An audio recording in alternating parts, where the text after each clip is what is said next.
Swastiastu. Om Swastiastu. Selamat pagi pemirsa Bali Express, berjumpa lagi bersama saya Wiwin Meliana. Dan kali ini kami sudah berada di kediaman Jero Mangku Alit Baba dalam program acara Clear Bali Express. Nah, pada perbincangan kali ini pemirsa Bali Express, kami akan membahas terkait dengan penerawangan Jero Mangku Alit Baba di tahun 2022. Langsung saja kita sapa Om Swastiastu Jero. Nggih, terima kasih sudah meluangkan waktu untuk tim Bali Express. Gimana kabarnya Jero? Baik, Cik. Sekarang selalu sehat, selalu becik. Sekarang kesibukannya napi Jero? Kesibukannya selain ngayah nih kan aja. Sekarang kan sudah memasuki bangku SMP ya. Iya. Jadi mungkin belajar online ke daring ya. Tahun jarang nih belajar okay. jarang. Nah, tentunya pemirsa Bali Express, sebelum kita berbincang lebih lanjut terkait dengan penerawangan Jero Mangku Alit Baba terkait dengan tahun 2022, kali ini Jero Mangku Alit Baba akan ditemani oleh teman tak kasat matanya. Mungkin bisa diundang Jero. Wah, Swastiastu. Niki siapa namanya Jero? Ayu. Ayu. Mungkin sebelum kita membahas penerawangan Jero, bisa dijelaskan bagaimana sih Jero bisa berteman dengan Ayu? Gimana sih pertemuan awalnya Jero? Kalau Niki dumun di Jalan Nangka, di rumah tiane dumun, wentan roh yang dia digugurkan, jatuh karena tiang kasihan, tiang ngajak harganya gitu. Di samping itu juga dia penasaran tentang Bali, kan nak Jawa ibu nengkang kan, sekian Jawa kan. Mau masuk Indo kan, kayun agaknya sampai ket mangkin kayun. Si Ayu ini dulunya juga bukan orang Bali nih? Bukan. Oh, sampai sekarang Ayu mau menjadi orang Bali. Ampun mempras, oton, ampun. Setelahnya pengalaman tentang Bali lah, itu kan harus wenten. Kenapa namanya Ayu? Apakah beliau sendiri yang meminta dinamai Ayu atau Jero sendiri yang menamainya Ayu? Dumun karena tiang kira cowok, dia mau kasih nama Putu Denis saja. Putu Denis karena dia bilang dia cewek, cantik, rambutnya panjang. Yeah. Di Bali kan tidak asing kalau udah cewek seperti itu pasti Ge Ayu gitu namanya. Ge Ayu, kasih nama Ge Ayu gitu. Yeah. Sebelum itu dia nanya dulu mau nggak namanya Putu Ayu gitu. Kayun gitu dia mau saya.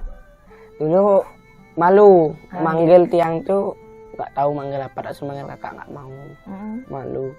Terus akhirnya lama-lama dia nanya, Wi itu apa artinya itu? Saya kalau di sini Wi itu kan kakak. Gitu. Saya manggil kakak aja boleh, manggil Wi itu. Boleh. Kadang Wi dia manggil, kadang kakak gitu. Itu namaku memang kita berdua sepakat aja. Gitu. Nah Jero, Nike kan pertemuan awalnya Jero dengan Ayu ini kan tidak disengaja. Kenapa Jero ini malah menjadikan Ayu ini teman?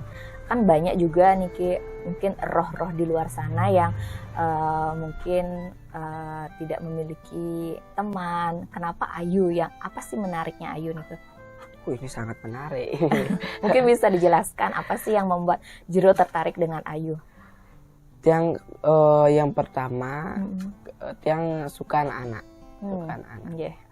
Melihat anak yang sedikit kekurangan tuh tersentuh hatinya gitu. Karena Ayu ini dia jeleknya bilang tuh dia bau gitu. Berung nggak dapat tempat gitu kan, kasihan daripada dia nyelimpah sana sini nggak dapat tempat. Dia ngajak. Terus yang kedua, karena memang yang sayang sama anak kecil, apalagi anak perempuan tuh memang sayang sekali. Dia ngasuh jadi adik gitu. Itu aja. Selain Ayu mungkin ada teman yang lain yang Jero punya nih Kak? Wentan. Tuh, Wentan 8. Di satu kayu Wentan 8. Itu namanya kayu kroyo tontek beringin. Beringin itu kalau nggak salah, kroyo tuh beringin. Itu namanya yang pertama ada Putu Denis. Putu Denis, yang kedua Komang Agus, yang ketiga yang kedua Kadek Agus, yang ketiga Komang Dwipa, siapa namanya? Ada lagi cewek, lagi 4 cewek. Lagi 4. Yang terakhir pokoknya Ayu.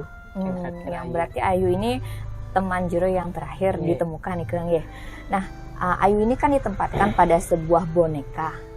Terus Napi ya, mungkin setiap harinya tuh kebiasaan Ayu seperti apa, kemudian fungsinya, maksudnya Jero mengajak Ayu menjadi seorang adik itu apa sih manfaatnya Ayu buat Jero sendiri? Kalau Ayu itu sebagian dari hidup dia lah, begitulah istilahnya, meskipun tidak begitu kelihatan di kalangan masyarakat. Dulu kan yang sering ngajak dia keluar, kenapa sekarang dari kemarin tuh jarang ajak keluar, bahkan dia jarang kelihatan di dunia HP lah begitu. Yang pertama, dia ini sangat privasi orangnya, sangat privasi. Gimana mau keluar aja dia malu, mau ajak keluar tuh dia malu gitu. Fungsinya dia di kehidupan dia itu hanya seperti pelengkap. Saling menjalankan hubungan baik, saling sayang menyayangi, tolong menolong lah gitu. Setiap harinya Ayu itu kan biasa dah, kalau dia rapi bajunya baju baru, rapi rambutnya dikepang, dia rohnya keluar, bermain di bedangin, ditukar, di perut taman dia bermain ke sana karena dia udah cantik rapi gitu. Main sama teman-temannya, istilahnya temannya yang rambutnya acak-acak gambah gitu, habis itu kaman sengkaruan kan gitu. Biasa ke wong samar ya seperti itu. Jadi dia pamer. Tapi yang sana tidak, istilahnya tidak baper. Dia berteman. Nah, kalau kecuali dia tuh jelek, rambutnya acak-acakan, tidak keramas, bajunya itu aja, dia pasti malu keluar. Jadi setiap harinya dia di rumah itu ya sama Tiang aja. Kalau Tiang keluar, saya beli teh poci gitu, nanti dia ikut rohnya aja tapi. Gitu. Kemudian kalau jenis perawatan terhadap Ayu ini seperti apa Jo? Ini udah berapa bulan ya? Nggak mandi dia. Nggak mandi. Mandinya itu seperti orang biasa atau ada perlakuan khusus? Tiang mandiin juga bonekanya. Mandi tiang sikat, gosok gitu, tiang keramasin juga. Ganti bajunya, nyuci bajunya gitu. Kak tanya kenapa nggak mandi gitu. Juga kalau Uwi malas keluar, Ayu juga malas keluar gitu. Yang Ayu di rumah aja gitu. Jadi kalau dia rapi dia seperti otomatis ke sana. Bukan dia sendiri yang tiba-tiba ke sana, seperti otomatis ditarik diajak main karena yang di situ tahu dia tuh sudah bersih. Jadi yang situ itu kagum dia. Saya kok kenapa nggak seperti ini kan gitu. Jadi kan namanya beda gini ya, beda watt istilahnya, beda. Dulu aja juga seperti itu, jangan kasih tahu. Jadinya dia sekarang ini lebih fokus di rumah. Lebih gini di rumah. Selama berteman dengan Ayu atau teman tak kasat mata nih, apakah si Ayu ini menjadi semacam pelindung untuk Jero? Jadi hanya sebagai teman? Iya, sebagai teman aja. Kalau sebagai pelindung, istilahnya dia tuh ya gitu dah. Sungkara Ayu bisa gini, menjaga juga, selain jaga. Bilang jangan sok ngomong itu, besok kamu mentalnya nangis gitu. Kayaknya dia diam aja, memang juga nggak tak kasih. Dalam dunia pengobatan Bali juga orang penasaran tuh yang tahu tujuannya, ini mau ngetes nih gitu, sengaja nggak tak keluarin ayu. Ada juga yang sok itu, ada yang sok memang sengaja ngirim penyakit. Dia kan udah 2 kali mental karena dia juga yang bengkung lah, ngeyel, bantu gini, suruh diam aja. Wih bisa, Tungkara bisa, tinggal diam duduk, terus nanti dapat permen juga gitu. Bengkung dia. Tuh. Oke, pemirsa Bali Express, jadi demikian pemaparan sedikit ya terkait teman tak kasat mata dari Juru Mangku Alit Baba. Nah, saat ini kita akan mulai meneropong bagaimana tahun 2022 oleh Juru Mangku Alit Baba.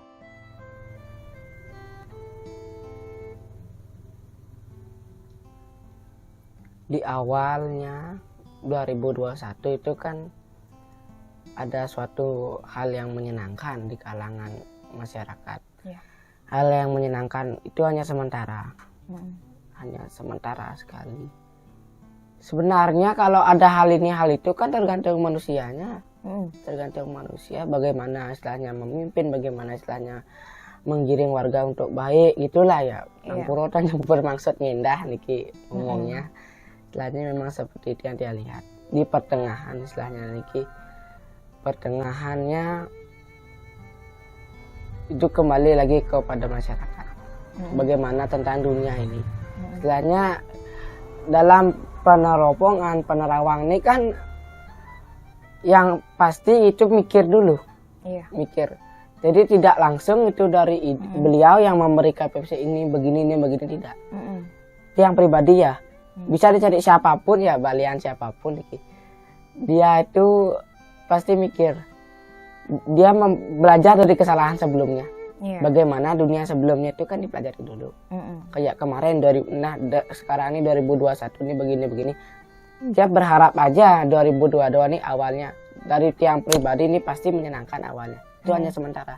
Pasti kan habis tahun baru, habis mabuk, habis melali gitu kan, senang menjawabkan biasa, cerita tahun-tahun ini kan gitu. Nanti pertengahannya juga begini sama juga seperti tahun kemarin, istilahnya dominannya misalnya sedih itu, nanti yang patah sedih ya.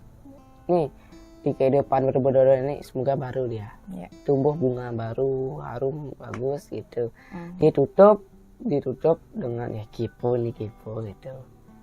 Tutup gitu aja dah, dari mulut ke mulut itu aja. Jadi secara umum di tahun 2022 itu akan dibuka dengan hal-hal yang menyenangkan. Kemudian sedihnya juga ada pastinya Jiro ya. Pasti. Sebenarnya kalau seperti ini tuh kan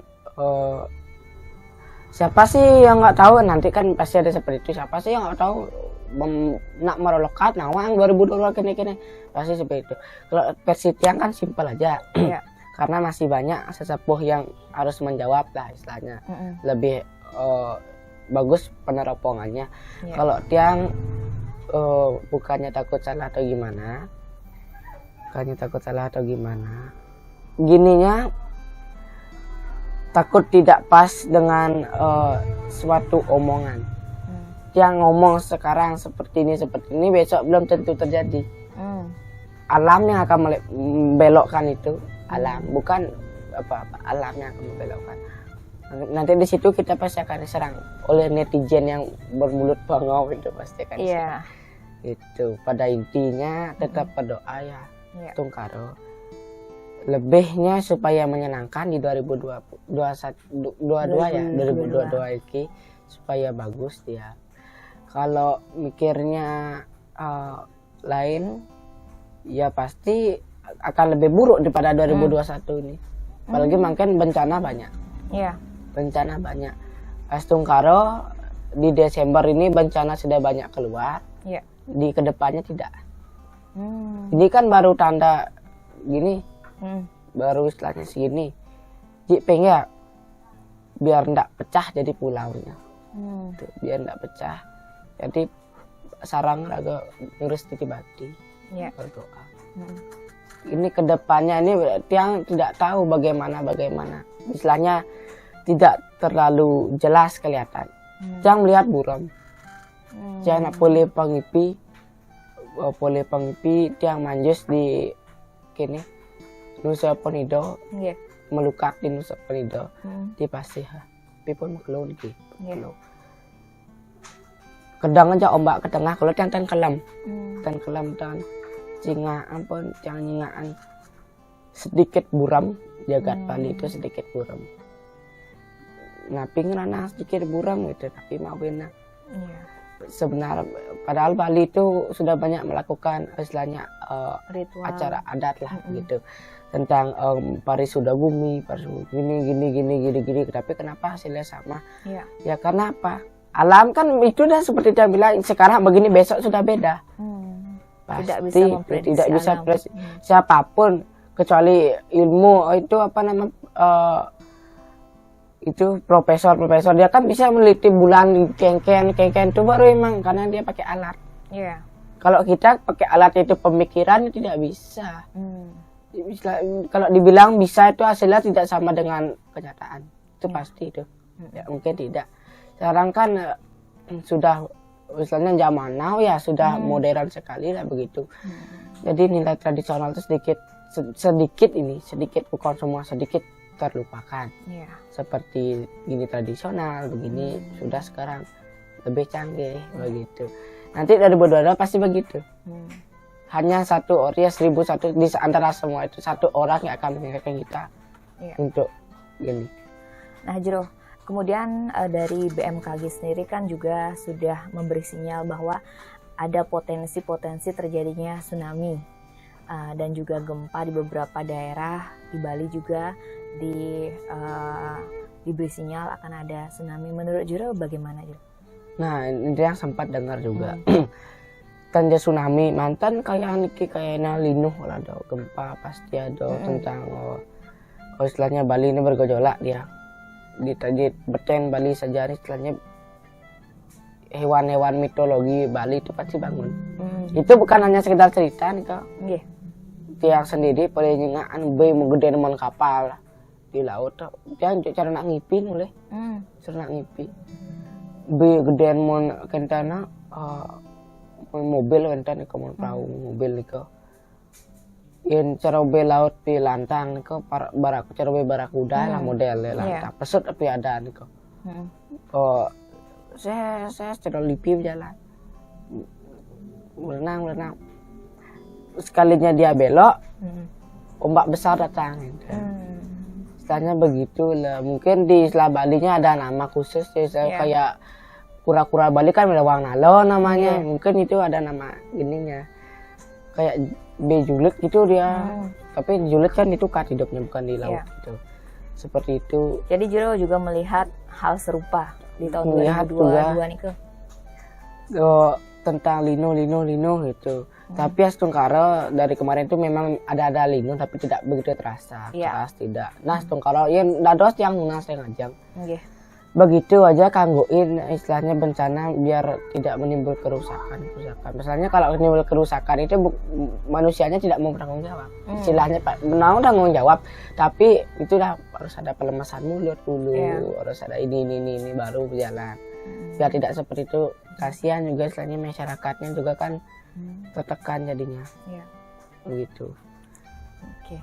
Baik, selain bencana alam, kemudian juga ada COVID yang dari tahun 2019 lalu nih ke ya menjadi perbincangan, kemudian di tahun 2020 dan 2021 apakah nanti Jero di tahun 2022 ini bisa diprediksi apakah COVID ini akan masih atau hilang Jero? Mas Dungkaro ya seperti kemarin sekarang aja adalah beberapa nanti itu COVID itu pasti dia akan terbiasa sendiri. Bang obat produk flu produk batuk kan hilang COVID itu kan udah seperti penyakit biasa. yang misalnya swab juga COVID kelihatan panik istilahnya gitu. Justru panik itu yang bikin penyakit itu makin menyebar dia. Makin menyebar. Astungkaro di 2022 ini sedikit ada kasus seperti itu. Ya, jadi sudah sedikit lebih mereda ya di tahun 2022. Nah, kemudian selain itu Jero, ya dampak dari adanya COVID-19 ini kan dari faktor ekonomi. Selain kesehatan kan faktor ekonomi yang terdampak. Kalau dari Bali sendiri Jero, apakah di tahun 2022 ini perekonomian Bali akan bisa pulih Jero? Perekonomian. Iya. Astungkaro ya. Itu udah sedikit ragu dia menyampaikan. Karena apa yang menjadi keraguan Jero Alit nih ke?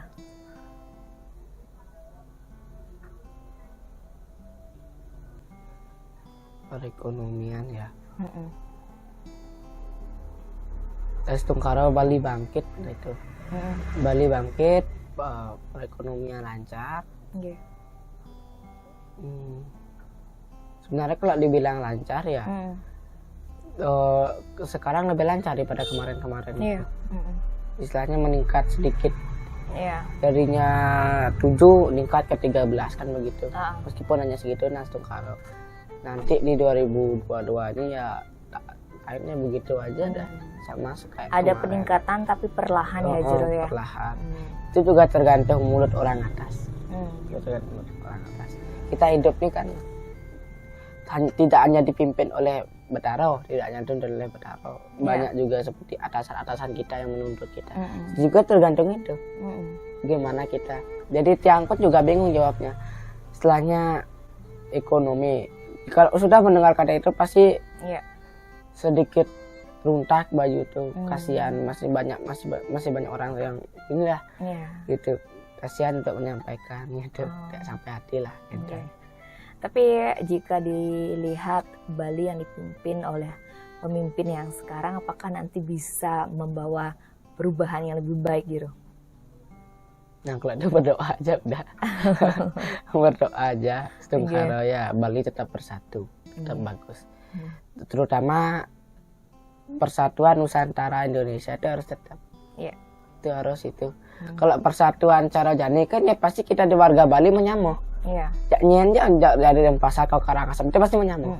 Istilahnya Bali itu ramah akan senyum. Itu ramah kan, bukan ramah tentang omongan. Harus senyum dulu baru boleh ngomong. Gitu. Jadi kalau Bali ini dipimpin dengan pemimpin yang bagus, yang memang dia pemimpin juga percaya adanya ini itu tentang dunia spiritual, tentang ikatan Nusantara, itu pasti ajak. Terutama ini di Nusantara aja.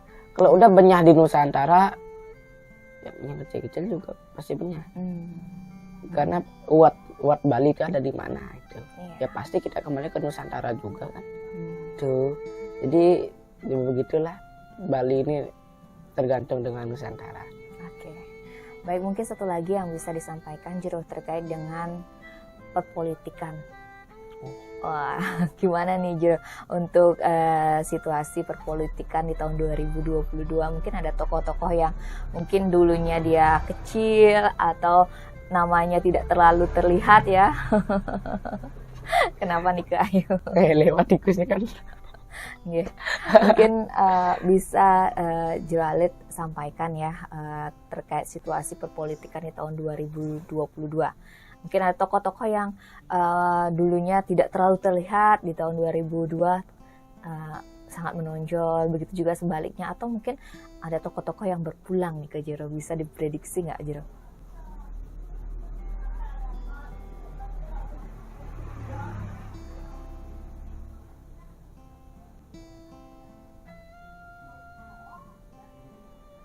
Oh, berat kasusnya Ki. Secara umum aja Jero. Secara umumnya begini saja lah, nggak jauh beda sama 2019 kan mungkin. Kalau dulu 2019 itu kan istilahnya damai. Sebelum COVID saja damai. Oke.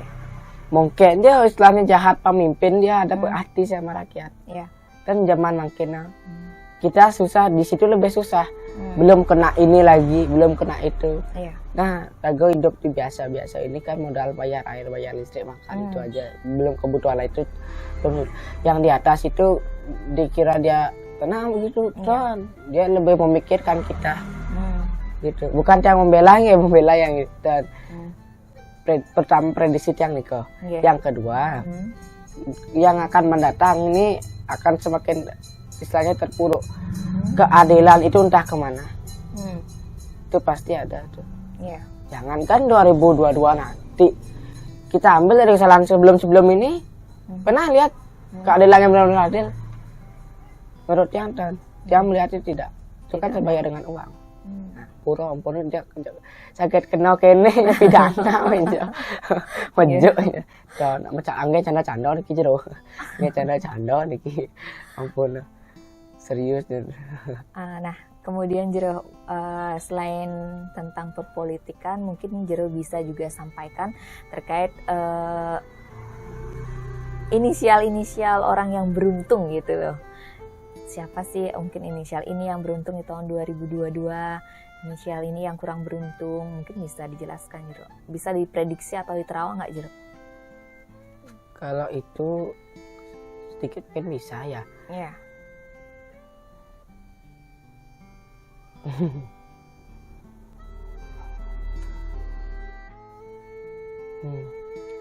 Nanti akan ada gini.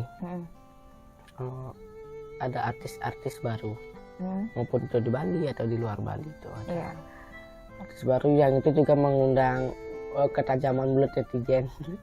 Itu ada tuh nanti. Terus beruntung tuh, karena dia lewat orang yang dia misalnya ini itu, itu beruntung. 2022 ada artis yang terkenal melalui kontroversi gitu ya, Jero.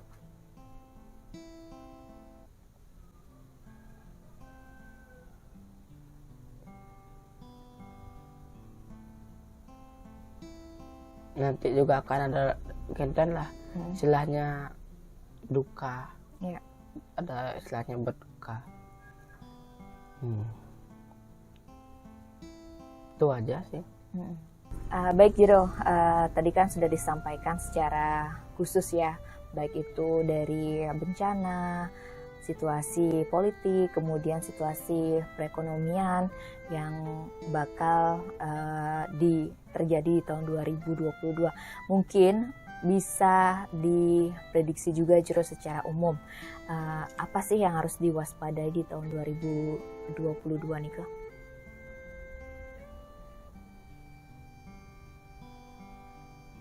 Waspada sama orang terdekat aja. Siapapun itu waspada sama orang terdekat. Karena apa? Kalau 2022 ini kan ya begitulah. 2021 ya, 2021 ini kan begitu. Yang namanya waspada itu harus tetap ada. Sama apapun itu, sama jagat raya, sama orang tuh harus ada. Bukannya gimana, terlalu tangat bukan. Itu apa tuh Bikol? Yang hitam. Itu kan bukannya gimana, terutama sama orang terdekat itu gitu. Hati-hati. Istilahnya pilah. Zaman makin orang terdekat itu kan jadi Pak Mani kan biasa. Tidak seperti yang dulu atau kita dulu tuh. Yang agar rumah kat langgang dua kesan itu berteman, ya sampai sekarang pasti berteman. Kalau kedepannya sekarang ini besok sudah beda, perbedaan itu pasti ada. Itu waspada juga tentang dunia gitu. Kalau dari wabah penyakit ada yang perlu diwaspadai nggak Jero? Mungkin ada wabah yang baru, kemudian atau wabah yang sangat-sangat berbahaya nanti. Nggak ada cukup berdoa aja. Minum jamu itu aja, obat-obat ini kalau obat-obat dokter dan dia bos mempan. Ada yang loloh jamu minum itu baru pasti mempan itu. Pasti mempan. Nah, terkait apa yang sudah Jero paparkan tadi mengenai bencana alam, kemudian dan lain-lain sebagainya, itu apa sih yang harus dilakukan oleh masyarakat atau manusianya itu sendiri agar 2022 nih lebih baik lagi, Jero? Tetap berdoa, membawa pikiran ke yang positif aja. Boleh berpikir negatif, boleh. Tapi jangan terlalu ginilah, terobsesi dengan hal-hal negatif tentang ini itu. Kenapa tadi begini? Ampun berpikir gitu istilahnya. Maka 2022 ini kan nanti baru, nah, kita berpenampilan baru, bukan ganti baju baru, bukan berpikiran yang baru, lebih jernih, lebih terang, lebih tinggi, lebih positif. Jangan pikirannya pendek kayak sekarang ini, baru gini, gini gitu kawan. Nanti itu akan ada bukti-bukti nyata itu. Jadi orang itu akan percaya sendiri. Baik. Pemirsa Bali Express, demikianlah penerawangan Jero Mangku Alit Baba terkait dengan tahun 2022. Tentunya untuk menyambut tahun 2022 ini, kita sebagai umat manusia tetap harus berdoa, bersyukur, dan tentunya menyambut dengan hal-hal dan pikiran yang positif. Demikianlah perbincangan kami di kesempatan kali ini dalam program acara Clear Bali Express. Semoga bermanfaat dan sampai berjumpa pada program-program berikutnya. Kami tutup dengan Pram Santi. Om Santi Santi Santi.